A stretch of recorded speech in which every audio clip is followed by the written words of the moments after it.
Good morning. Javier Becerra, Chairman of the House Democratic Caucus, joined by my colleague from New York, Mr. Joe Crowley, who is the Vice Chairman of the Democratic Caucus.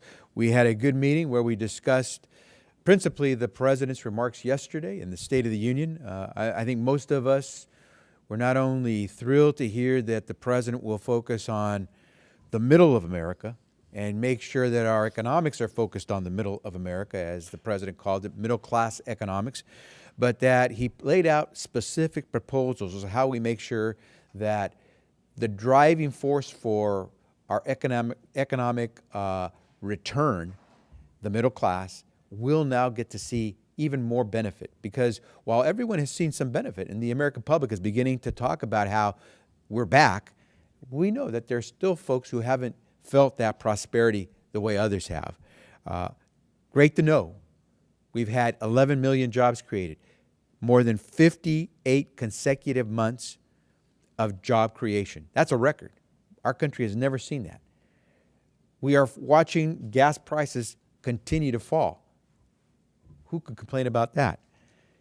More high school students graduating than ever, more of our children going on to college than ever.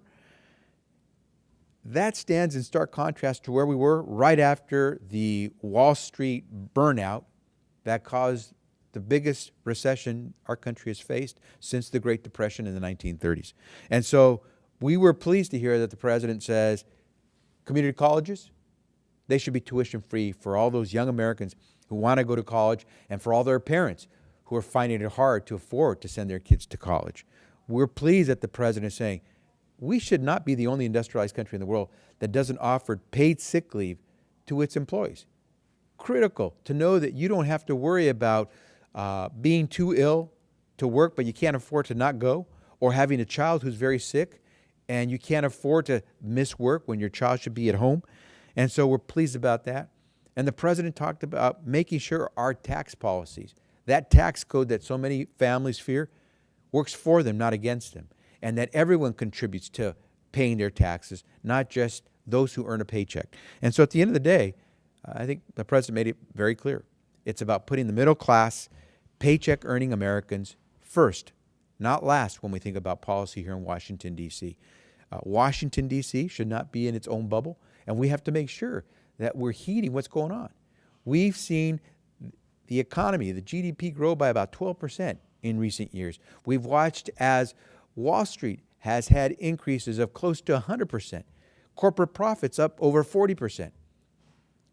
Paychecks, they really haven't grown. For those who earn a paycheck, they're making about the same amount as they were before the economic recovery started. And so that's the missing link, making sure that working middle-class Americans actually see their paycheck grow. And we are here to say that the President hit it out of the park in talking about how middle-class Americans who work very hard and earn a paycheck should come first, not those who've got a special interest, not those who can afford a lobbyist. We should work on making sure the middle class comes first. There are all sorts of opportunities for us to move forward. We hope that we'll actually move towards coming together bipartisanly to get some of that done. Let's hope that the President's State of the Union helps launch that effort here in Congress now. With that, let me yield to my colleague and friend, Joe Crowley. I'll just thank you, Mr. Chairman. I'll just add to that. The President's focus obviously was on the continuing growth of our economy, adding to the positive growth that we've seen that the Chairman has laid out in terms of 58 straight months of consecutive private sector job growth, 11 million jobs being created during his term in office, and all the benefits, aside from lowering gas prices, the effect that that will have in other ways in terms of food prices, et cetera, that will hopefully be impacted by that. But that we do need to do more to stabilize and to strengthen and to grow the middle class. And that was clearly the focus that the President put forward yesterday, talking about the need to find a way forward to help families struggling to make ends meet, mothers and fathers both working, to make child care more affordable in this country, pointing out that it costs more to send one of their older children to a state school than the cost of child care was more expensive than sending an older child to state university. That simply is unacceptable. You can't make ends meet if those are the costs you're subject to. Unpaid sick leave, I mentioned this morning on C-SPAN that my communications director just this morning called to tell me that a child had pink eye. She wanted to be there for the C-SPAN interview, but couldn't be there because her own child had pink eye. A very difficult decision she had to make, but knowing that she could stay home with her child, and that was the right decision to make. Americans today out there who agonize every day whether they should go to work and leave their sick child home, or miss work, miss pay to take care of their sick child at home. These are incredibly painful decisions that have to be made. Again, the president talking about a much broader jobs package, not just simply talking about a particular pipeline, but talking about all the infrastructure problems and needs that we have in our country, and calling upon Congress to face that and to do something about it. So all in all, a very positive speech, a very strong speech, no shrinking violet speech whatsoever. And I think there was unanimous agreement within our caucus that this was a very, very excellent speech by the president. Questions? The president also mentioned trade. Could you talk about where your caucus stands on trade promotion authority? I believe everyone in our caucus understands the value of doing trade where we're able to send our goods to other countries and get a fair price for it, and vice versa. Many of us want to make sure that as we move forward, because everyone knows that we're going to have that global competition, we feel comfortable that we can win it. And with a trade deal that lets us have that fair competition, we feel very comfortable that we can win it. Unfortunately, too often what we see is that trade deals get reached and signed, but those trading partners never live up to enforcing their end of the bargain. And so if you look at the bottom of a mug when you're drinking coffee, if you probably look at that ballpoint pen that you're using to write with, if you look at the garments that you're wearing right now, really good chance that they don't say made in America. And a lot of us believe that we have to make sure we're fighting for trade that helps America. We just finished talking about the folks that haven't benefited from this economic recovery the way they should are working class Americans who are in the middle of America and earn a paycheck. And the last thing we want to do is do anything that makes it more difficult for the guy who is watching gas prices go down, which is good, but hasn't yet seen his paycheck grow in size. And so we want to make sure we have policies, including trade policies, that will go to the middle of America and say, we hear you.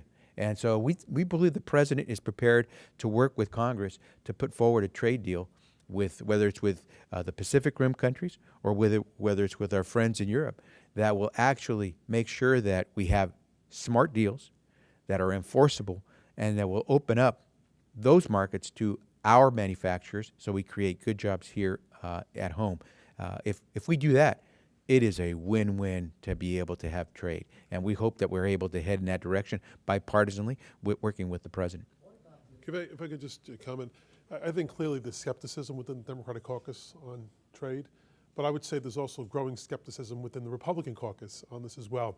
And I think the president wasn't just talking to members of Congress last night, he was speaking to the American people. And I think that's what he has to do, talking about the fact that the opportunity for growth in our trading partners, 95% of that growth is outside the United States. We simply can't just produce things and sell it to ourselves and expect the growth in our economy. But it's about how we do that and whether we're going to change the paradigm here. And as the Chairman Becerra mentioned, there's a great deal of skepticism within our caucus because of the lack of enforcement. There has been more under this president, and we appreciate that, but I think that's something that's very loud and clear within our caucus. But I will say this, I'm holding my powder. I want to see, asking members of Congress how they will vote on an issue. We've heard this over and over again on the health care debate and everything else without reading the bill. There has been no TPA legislation put forward. There's been no TPP, and that's obviously, I understand it's part of the process. It's negotiated, then brought to Congress. But asking members of Congress to vote, how they will vote on a bill before they've seen it, I think is wrong. I think we should all have a respectful debate, talk about this within our caucus, and have a debate on the floor as well when that bill is brought up, and make a decision then. What about the issue of authorization of force? Again, this is something that is very meddlesome because there's many in your caucus who are leery of getting bogged down in some conflict, but also have to walk that fine line and don't want to end the president too much to fight the threat from ISIL. You know, obviously people, much like the trade issue, are kind of on both sides of the issue on this, and it's very hard. How do you see working with the administration, which still hasn't put forth an AUMF, which the Speaker has asked for multiple times, and getting your folks to respond? So, and I think, Chad, you're right. In a sense, the issue on the authorization on the use of military force is very similar to trade. You know, on trade, it's not as if we haven't had some experience with trade deals. So I think not just members of Congress, but the American public has a sense about trade deals. And at the same time, I think not just members of Congress, but Americans over the last 13, 14 years have gotten a sense about what it means to authorize the use of military force in foreign countries. And so it's one of those things where the American public, when they're reacting, whether it's on trade or on any authorization to use military force, it's not just based on some gut. It quite honestly is based on experience. Now, members in the public don't all get to vote on whether we're going to send troops abroad or whether we're going to pass a trade deal. That's the privilege that we have, that we've been given by our constituents. But they have a sense about them.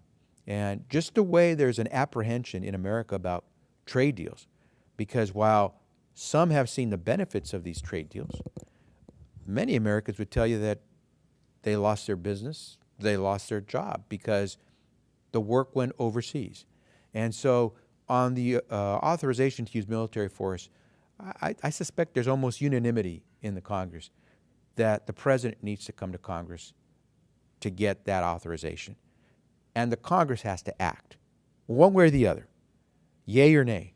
I am one who would say that on an authorization to use military force, there's a very high bar. Again, because we have experience. We've seen this. We've been there. We've done that.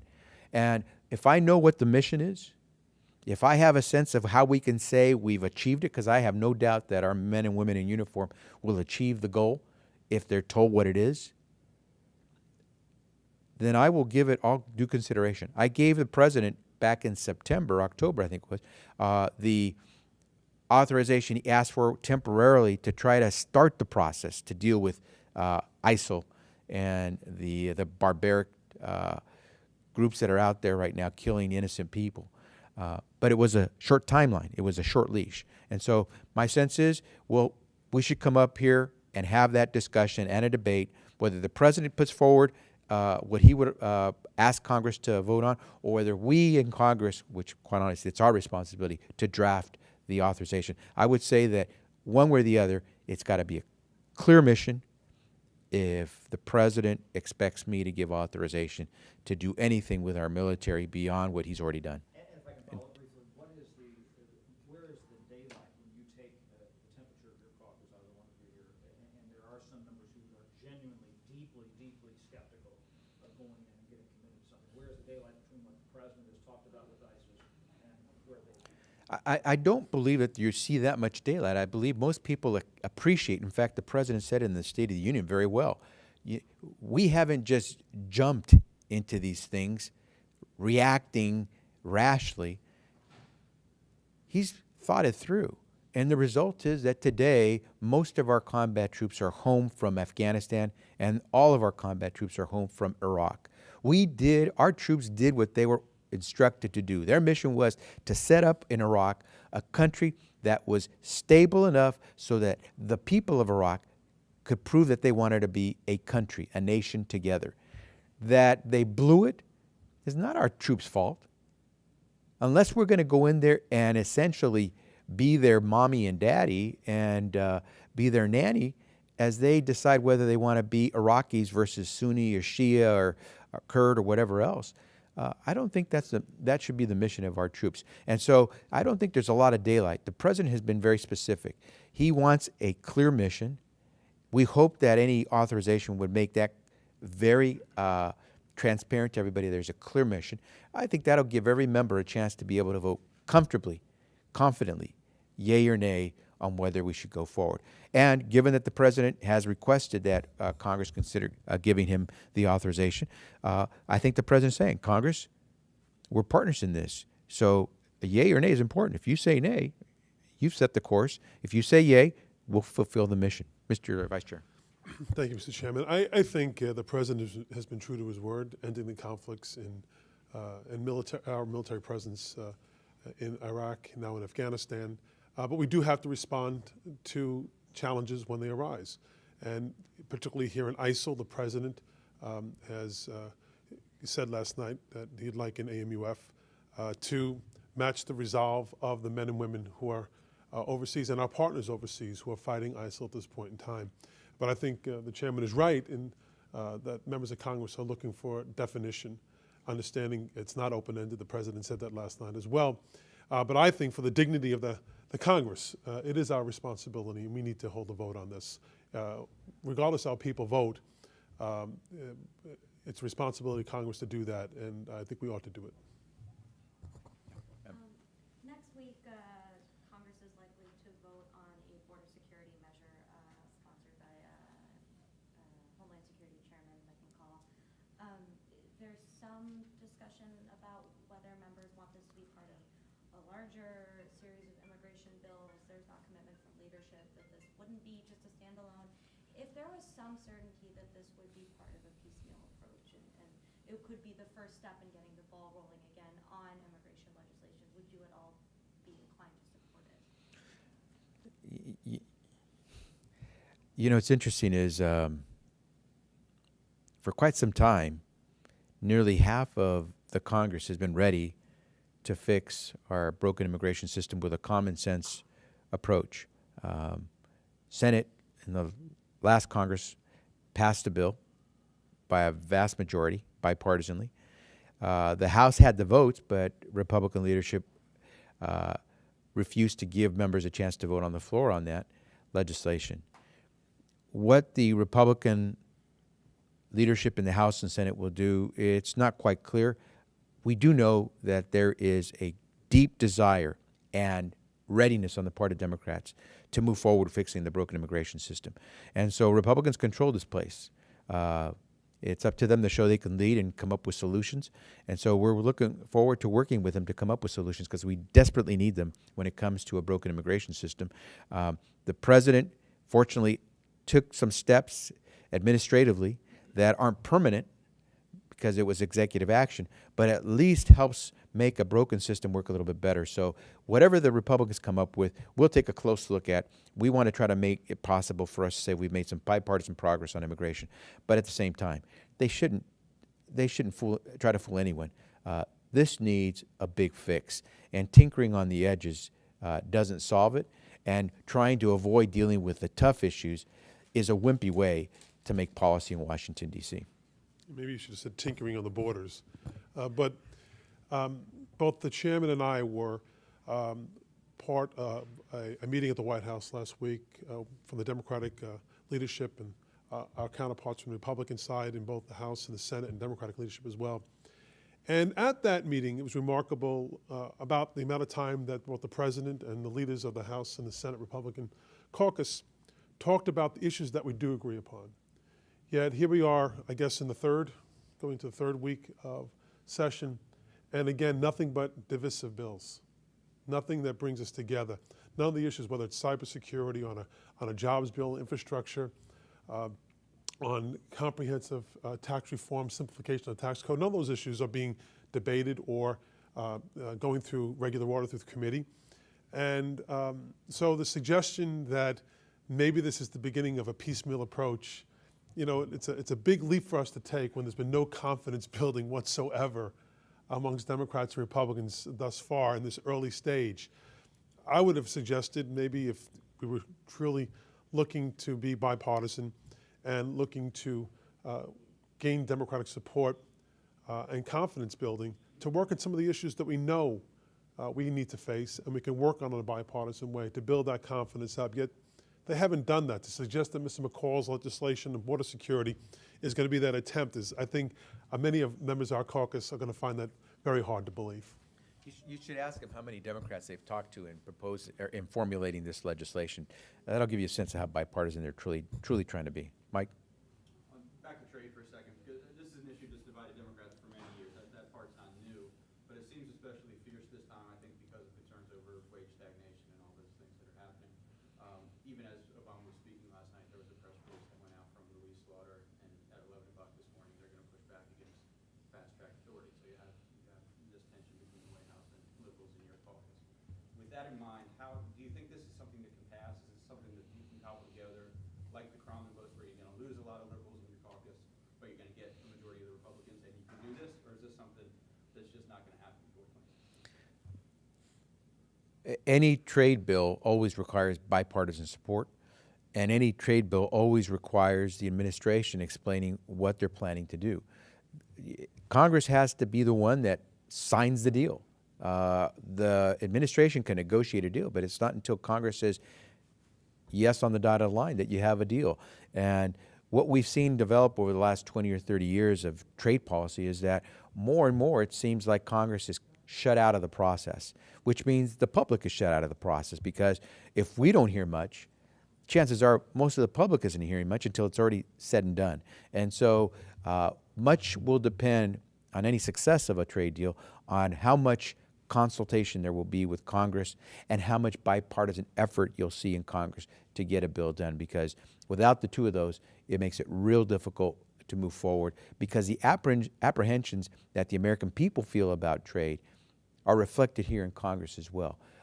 Middle-class Americans have a right to know that when we do something in Washington, D.C., whether it's domestic policy or abroad, it's to make sure that we're improving the lives of American people. We got to get back into the business of rewarding hard work.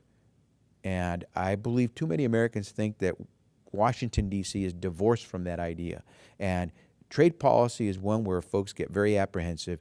If we're going to make it possible to do a good trade deal and give people this feeling that we're working on their behalf, it will be because there's been strong consultation and strong bipartisan work.